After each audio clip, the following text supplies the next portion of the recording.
오늘 하루 어떻게 보내셨나요? 오늘 비가 많이 지금 쏟아지고 있는데 다들 별일 없으셨죠? 어제 인천에 갈 일이 있어서 잠깐 이렇게 다녀왔는데 그 위에 지방은 좀 비가 많이 와서 이렇게 하수구도 넘치기도 하고 좀 고속도로 곳곳에 막 길이 다 패여 있더라고요. 천안은 참 살기가 좋은 도시인 것 같습니다. 네, 맞죠? 맞습니다. 참 살기 좋은 도시인 것 같습니다. 네, 아무쪼록 좀 비 피해가 저에게까지 좀 미치지 않도록 서로 좀 같이 기도하는 이 시간들이 되었으면 좋겠습니다. 제가 마스크를 잠깐 벗도록 하겠습니다. 한 2년 동안 설교를 하면서 마스크를 쓰면서 해서 참 한편으로는 굉장히 좋다 이런 생각을 좀 했었었는데 갑자기 마스크를 벗게 되니까 새벽에 좀 제가 이렇게 말씀드리는 게 잘 들리지 않으셨나 봐요. 그래서 마스크 좀 벗어달라고 좀 요청이 들어와서 마스크를 벗었는데 부끄럽네요. 성도님들 얼굴을 똑바로 쳐다보지 못할 것 같습니다. 저희 담임 목사님께서 사역자는 무엇보다 건강이 최고라는 우리 담임 목사님의 그 평소 지론이 계십니다. 항상 강조하세요. 사역자가 건강해야 뭐든지 잘할 수 있다라는 그런 생각을 항상 저희들에게 말씀하시고 저희들도 그런 생각에 동의를 하고 그래서 매주 토요일 특별한 일이 없으면 이 새벽 6시에 자전거를 함께 탑니다. 모든 사역자들이 모여서 자전거를 타는데 있잖아요. 왜 일주일에 그래도 새벽 예배가 없는 토요일이잖아요. 그래서 이렇게 좀 꾀가 나기도 합니다. 유일하게 좀 아침에 늦잠을 잘 수 있는 토요일인데 오늘 하루 쉬면 안 되나 좀 꾀가 가끔 나기도 하지만 그래서 일어나는 게 너무 힘들기는 하지만 그래도 많이 제가 적응이 되어서 좀 즐거운 마음으로 타려고 노력합니다. 근데 이게 처음에는 굉장히 큰 고역이었어요. 제 전임 사역자로 계셨던 목사님께서 다른 지역으로 이 사역지를 옮기시면서 자전거를 저한테 이렇게 던져주고 가셨어요. 당신은 이 지역을 옮기면 자전거를 탈 일이 절대 없을 것 같으시다며 저에게 자전거를 주고 가셨는데 제 딴에는 꽁돈 생기듯이 웬 떡이야 하고 저는 냉큼 받았죠. 냉큼 받았는데 그게 저에겐 큰 고역의 시작이었습니다. 제가 자전거를 얻었다는 이 소식을 들으신 이 사역자분들께서 특달같이 저를 토요일 날 호출을 하시는데 저는 그때까지 자전거 탄다고 하면 왜 있잖아요. 왜 좀 집에서 걸어가기 조금 부담스러운 거리 자전거로 타고 이동하고 뭐 애들 데리고 나가서 공원 가서 두세 바퀴 이렇게 산책 겸 자전거 타고 그 정도로만 제가 생각했었는데 그때 당시에 몰랐습니다. 자전거가 그렇게 굉장히 힘든 운동이 될 줄은 그 당시에는 절대 몰랐습니다. 첫날 자전거를 사역자분들하고 타고 나갔는데 그때는 거리를 제가 얼마큼 탔는지를 가늠하지를 못했는데 요즘 그 거리가 제가 가늠이 되니까요. 그때 탔던 거리가 한 40km 전후 제가 처음 자전거를 타고 나갔는데 40km 전후의 거리를 탔었던 그런 첫날이었습니다. 이 자전거 타면서 제일 힘든 순간이 언제냐면 그 끝을 모를 때예요. 이 목적지가 정해져 있지 않을 때, 제 개인적으로 목적지가 어디인지 모를 때, 다른 분들은 목적지를 알고 열심히 가시는데 저는 이 앞에 가는 사람 뒤만 보고 그냥 페달을 밟을 수밖에 없어서 이게 어디에서 힘을 더 줘야 되고 어디서 덜 줘야 되고 그런 것도 없이 그냥 앞 사람만 무작정 쫓아가면은 정말 힘도 두 배로 더 들고 이게 내가 뭐 하는 짓인가 생각도 들고 제가 40km 정도 이 첫날 자전거 타러 나가서 탔다고 말씀드렸잖아요. 그때 가면서 이 매주 토요일 날 이 짓을 한다고 내가 이 사역을 좀 그만둬야 되나? 라는 생각. 죄송합니다 목사님. 그래서 제가 저 뒤에 일부러 쳐져서 휴대폰을 검색했습니다. 제가 콜밴, 그 새벽에 콜밴을 좀 이렇게 왜 택시에는 이 택시 자전거가 안 들어가잖아요. 그래서 콜밴, 왜 스타렉스 봉고차 그 콜밴을 검색했는데 그 새벽에 콜밴이 세상에 어디 있겠어요. 그래서 그 콜밴도 부르지도 못하고 그때 누가 저를 데리러 오셨는지 기억은 잘 안 나는데 아마 그분이 저 데리러 오시지 않았었으면 저 아마 집도 잊어버렸을 거예요. 그렇게 힘들었었던 자전거 첫날의 기억이 제 뇌리에 아주 강력하게 박혀 있습니다. 근데 제가 몇 년이 그러고 지났잖아요. 제가 잘 타는 것은 아닙니다. 자전거를 뭐 굉장히 즐기고 잘 타는 건 아니지만 아직도 이 높은 언덕을 올라가려면 굉장히 큰 이 고생 고난이 따르지만 나름대로 자전거를 타면서 누리는 즐거움을 제가 하나씩 알아가고 있습니다. 힘들게 정말 낑낑거리면서 올라간 그 언덕 끝에서 시원하게 내려오는 그 내리막의 기쁨을 제가 이제는 알고 있고, 이 라이딩을 마쳤을 때 그 누리는 큰 성취감 역시도 이제는 제가 알고 있고, 또 라이딩한 자들에게만 주어지는 우리 담임 목사님께서 베푸시는 그 만찬의 즐거움도 제가 너무나 잘 알고 있습니다. 우리 신앙생활도 좀 이와 같은 것 같습니다. 우리가 그리스도인으로서 누리는 즐거움과 보람, 특별히 최후 승리자에게 주시는 이 하나님의 영광 가운데 나아가기 위해서는 우리가 그것이 때로는 힘든 하나의 연단의 과정일지언정, 우리에게 많은 고난이 찾아온다 할지라도 우리가 신앙의 일에, 그 은혜의 일에 반드시 참여하는 자들이 되어야 합니다. 신앙이 주는, 하나님께서 주시는 그 큰 기쁨을 위해서는 반드시 그곳에 우리가 참여하는 사람들이 되어야 합니다. 방광하는 사람들, 이 관객과 같이 그 신앙을 그저 바라만 보는 사람들, 또는 이 그리스도인을 박해하는 사람들, 그리스도인으로서 누리는 그 즐거움을 그 사람들이 어떻게 여러분 알 수 있겠습니까? 제가 자전거를 타지 않았다면 자전거를 타면서 누리는 기쁨을 결코 알지 못했을 것입니다. 자전거를 타면서 땀도 흘려보고 다리도 많이 아파보고 맛있는 것도 많이 먹어보았기 때문에 그 끝에 누릴 수 있는 즐거움을 제가 깨달을 수 있었던 것입니다. 오늘 본문으로 돌아오도록 하겠습니다. 오늘 본문이 속해 있는 사도행전 2장의 말씀은 오순절 때의 일을 담아내고 있습니다. 오순절을 기록한 유일한 장이라는 점에서 참 이 사도행전 2장의 말씀은 굉장히 중요하고요. 또 초대교회 가운데 공동체의 모습이 이 사도행전 2장 가운데 발견되어서 이 교회사적으로도 매우 중요한 위치를 이 사도행전 2장은 차지하고 있습니다. 부활하신 예수님께서 이 제자들과 함께 하시면서 하나님 나라의 일들을 그 제자들에게 가르치십니다. 그리고 약 40일 후에 예수님은 승천하시는데, 승천하시면서 하나의 약속을 제자들에게 하십니다. 뭘 약속하시죠? 예수님께서 무엇을 보내주시겠다? 맞습니다. 하나님의 성령을 보내주시겠다, 그렇게 약속하십니다. 우리 사도행전 1장 4절에서 5절 말씀입니다.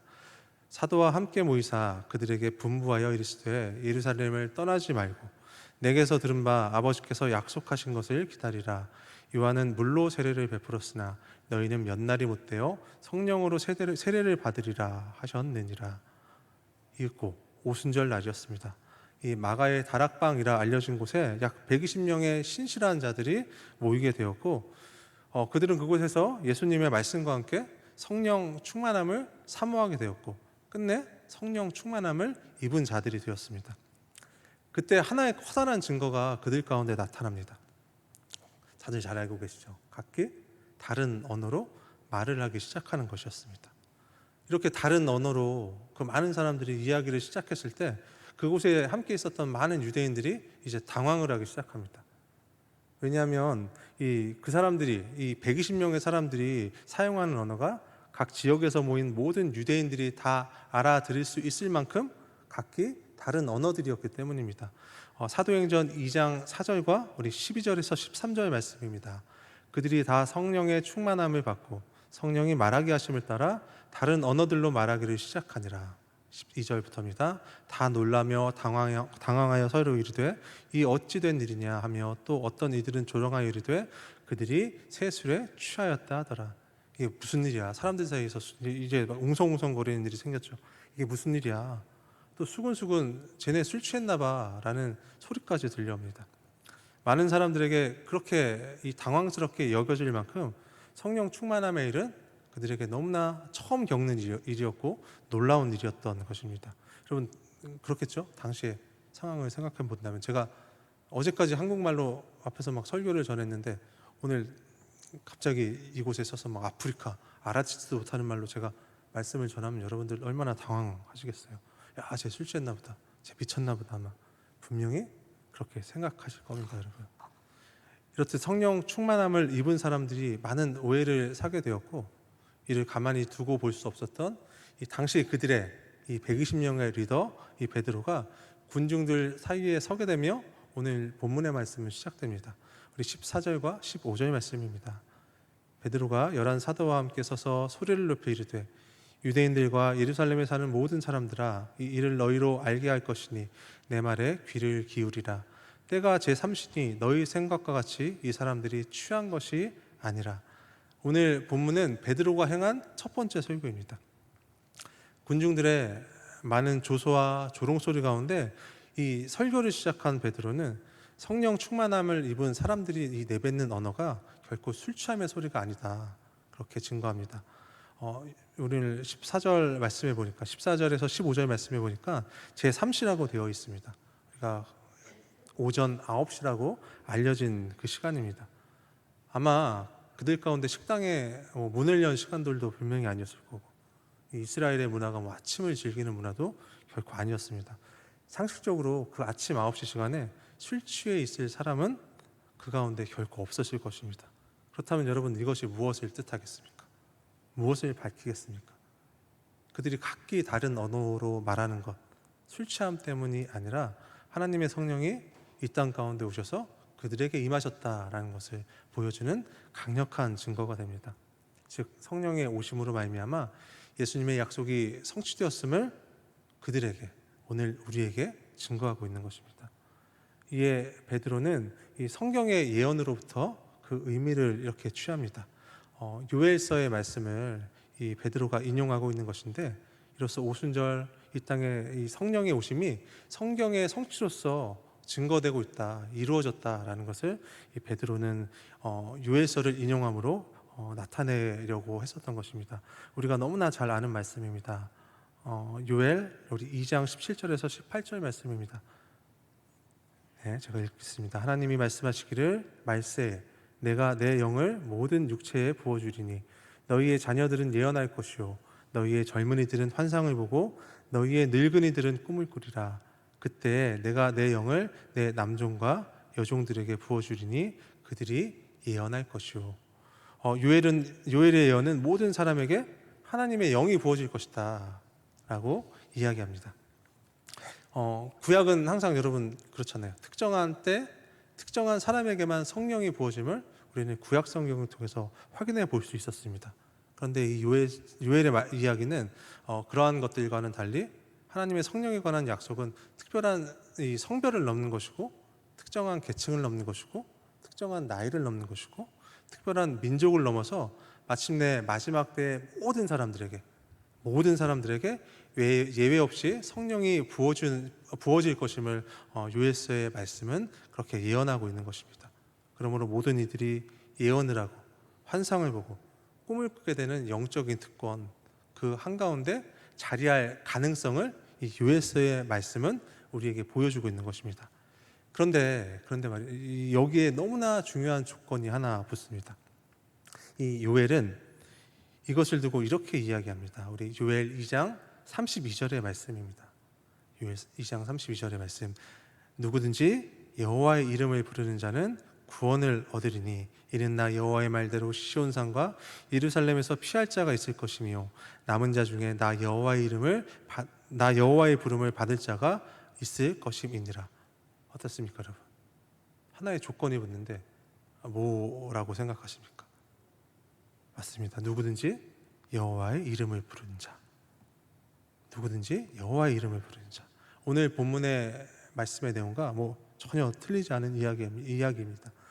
사랑하는 성도 여러분, 요엘서의 예언과 오늘 베드로의 이야기는 모든 사람에게 누구나 하나님의 영, 성령이 임할 것임을 그렇게 이야기합니다.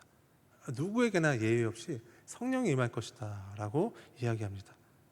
그런데 그것이 진짜 축복으로 작용하는 사람들은 따로 있습니다. 그것이 진짜 축복인 사람들이 따로 있습니다. 다름이 아닙니다. 오직 여호와의 이름을 부르는 자, 오직 예수 그리스도의 이름을 부르는 자. 하나님의 영이 부어진 모든 사람들 가운데 오직 여호와께로만 향하고 여호와가 오직 한 분 하나님이시라 고백하는 그 사람들, 예수 그리스도의 십자가의 은혜를 알고 고백하는, 그리고 믿음으로 행하는 그 사람들, 제가 좀 전에 말씀드렸잖아요. 자전거에 올라타야 자전거가 주는, 라이딩이 주는 기쁨을 알 수 있듯이 또 깊은 물로 나아가야 큰 물고기를 잡게 되므로 그 큰 물고기가 주는 기쁨을 분명히 알 수 있습니다. 그렇듯이 그렇게 반드시 신앙의 일에 참여하는 사람들만이 하나님이 주시는 큰 기쁨을 얻게 될 것이며 그들이 구원을 얻게 될 것이다. 바로 그 사람들이 구원을 얻게 될 것이다. 오늘 요엘과 베드로는 우리에게 그렇게 이야기하고 있는 것입니다. 그렇다면 그렇지 않은 자들은 여러분 어떻게 되겠습니까? 하나님이 성령을 부어주셨는데 그 성령 부어주심을 외면하는 사람들은 여러분 어떻게 되겠습니까? 하나님께서 그들에게 부어주신 영, 그것을 외면하는 사람들은 오히려 그들의 삶 가운데 그 성령 부어주심이 넘어짐의 큰 돌이 될 수밖에 없을 것입니다. 환난 때 더 큰 심판의 이유가 될 수밖에 없을 뿐입니다. 지난 월요일까지 저는 새벽마다 여러분들과 스가랴서의 말씀을 나누었습니다.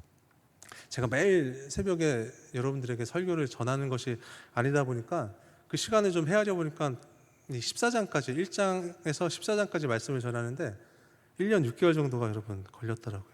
제가 한 절도 빼놓지 않고 좀 말씀을 같이 살폈거든요. 예언서의 말씀이라 그 자체가 좀 어렵기도 했고요. 그래서 짧게 마칠 수 있을 거라고 제가 생각했는데 설교가 그렇게나 길어졌습니다. 그래서 말씀 전하는 내내 제가 성도님들 때로는 눈치가 많이 보였습니다. 아니 14장밖에 되지 않는데 벌써 1년 넘게 스가랴 말씀을 전하고 있어 라는 생각을 하실까 봐 제가 내심 불안한 마음이 좀 들기도 했고, 제가 예언서에 익숙하지 않은 탓에 이게 잘 전하고 있는지 때로는 부담도 되고 많이 불안하기도 하였습니다.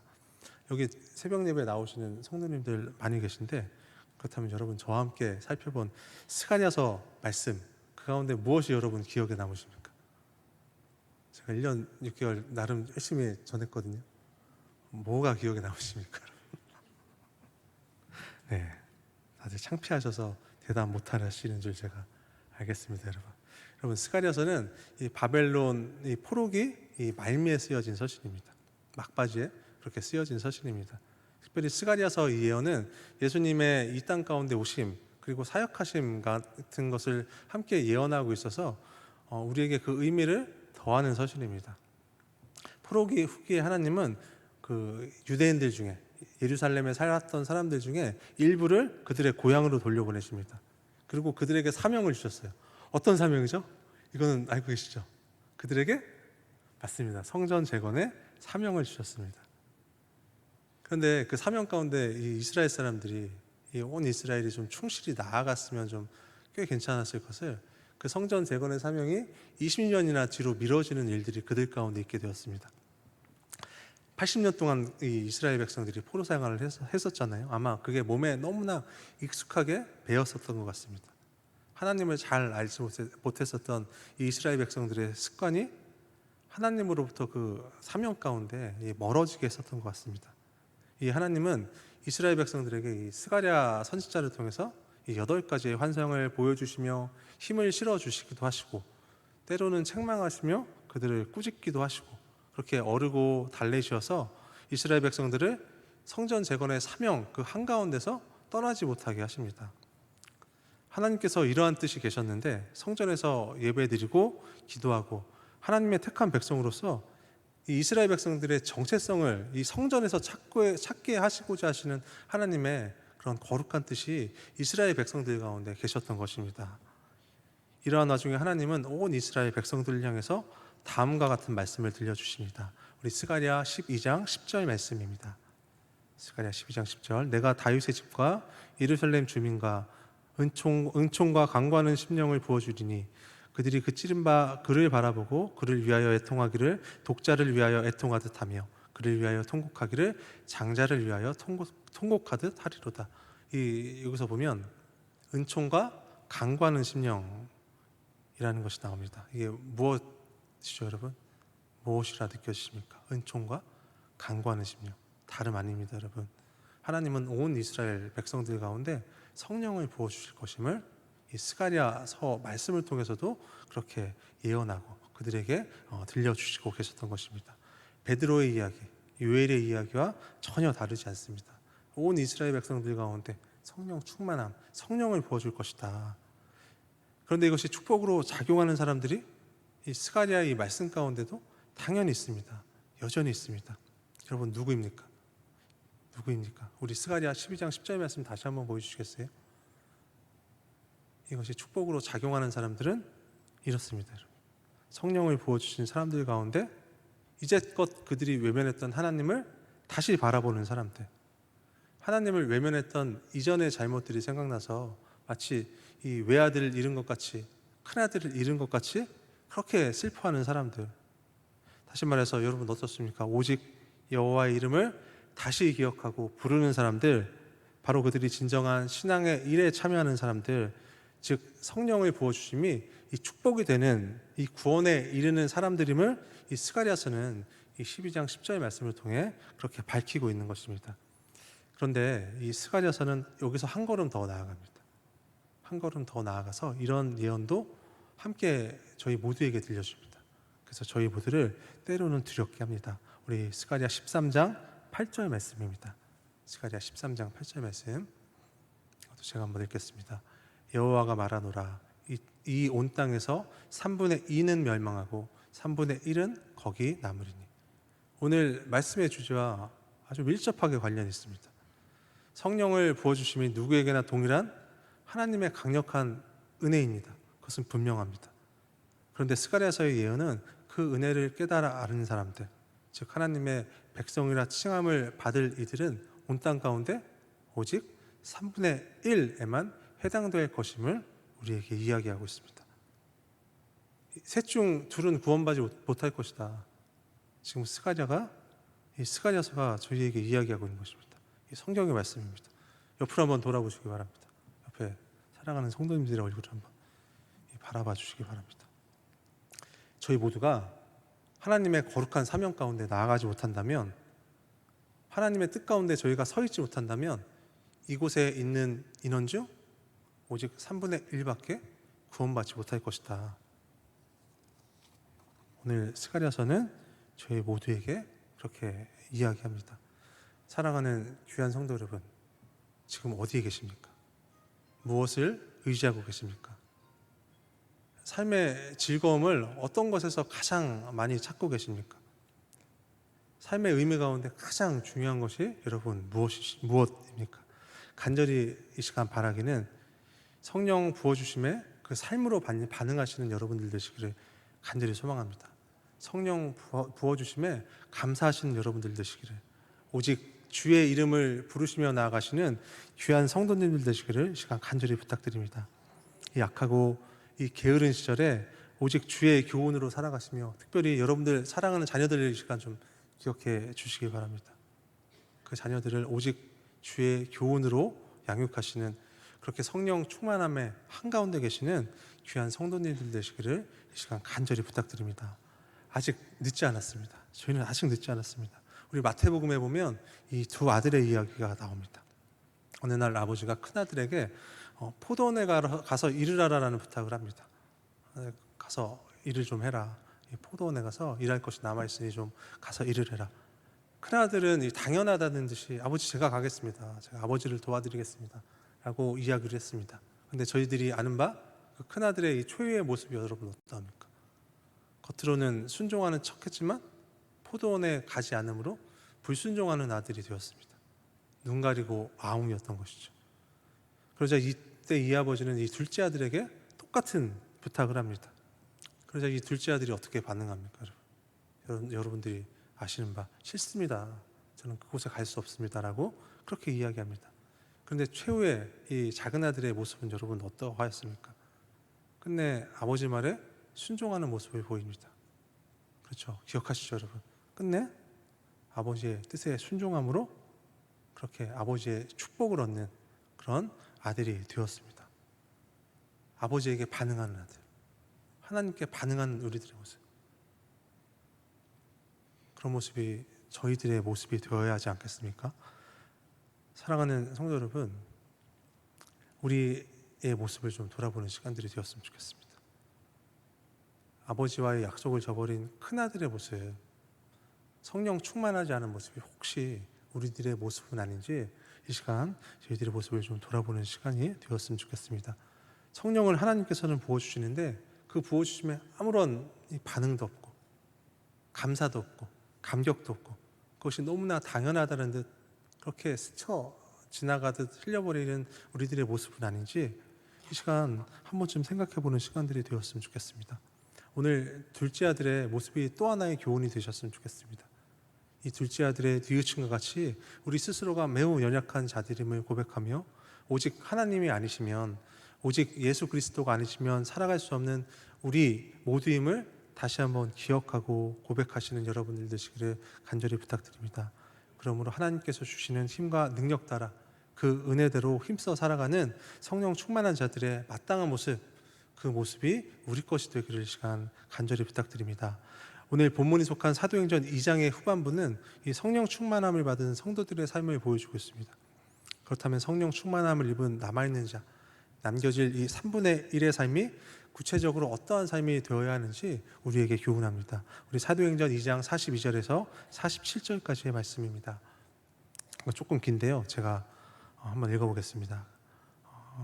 그들이 사도의 가르침을 받아 서로 교제하고 떡을 떼며 오로지 기도하기를 힘쓰니라. 사람마다 두려워하는데 사도들로 말미암아 기사와 표적을 많이 나타나니 믿는 사람이 다 함께 있어 모든 물건을 서로 통용하고 또 재산과 소유를 팔아 각 사람의 필요를 따라 나눠주며 날마다 마음을 같이하여 성전에 모이기를 힘쓰고 집에서 떡을 떼며 기쁨과 순전한 마음으로 음식을 먹고 하나님을 찬미하며 또 온 백성에게 칭송을 받으니 주께서 구원받는 사람을 날마다 더하게 하시니라.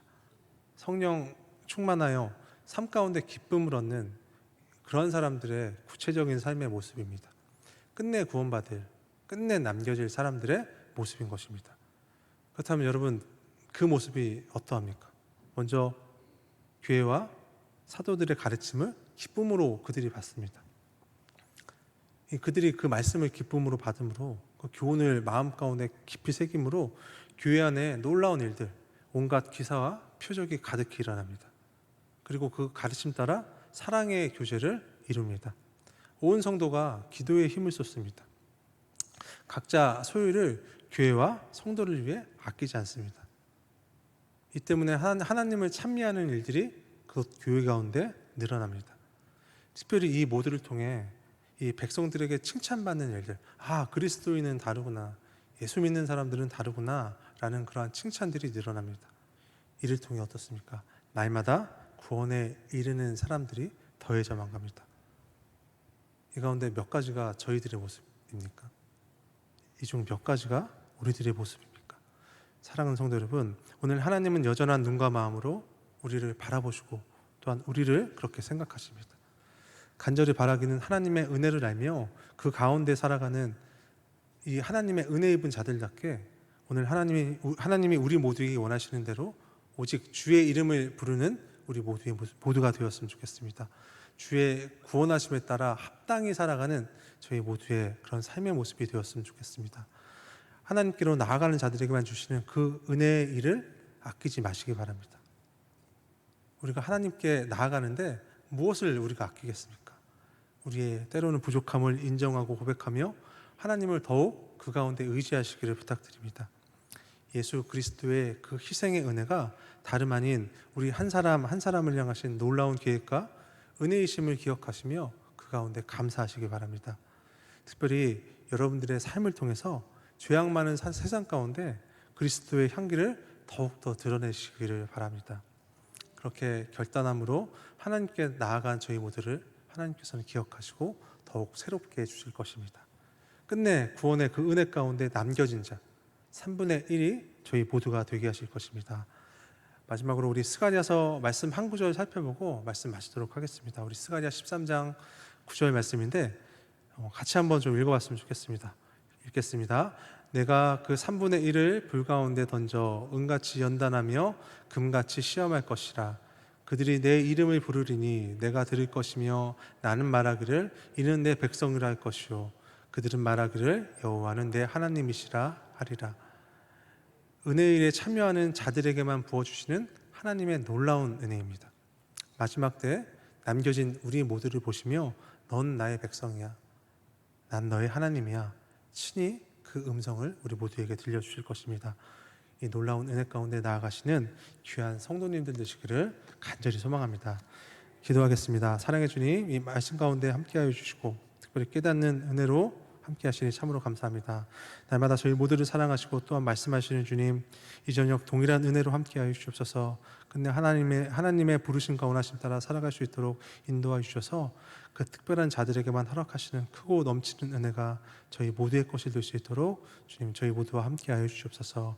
이 시간 주신 것에 감사하며 하나님께 감사하고 또한 간절한 마음으로 감사 헌금과 일천번제의 예물 또한 시간과 마음을 주님께 구별하여 드렸습니다.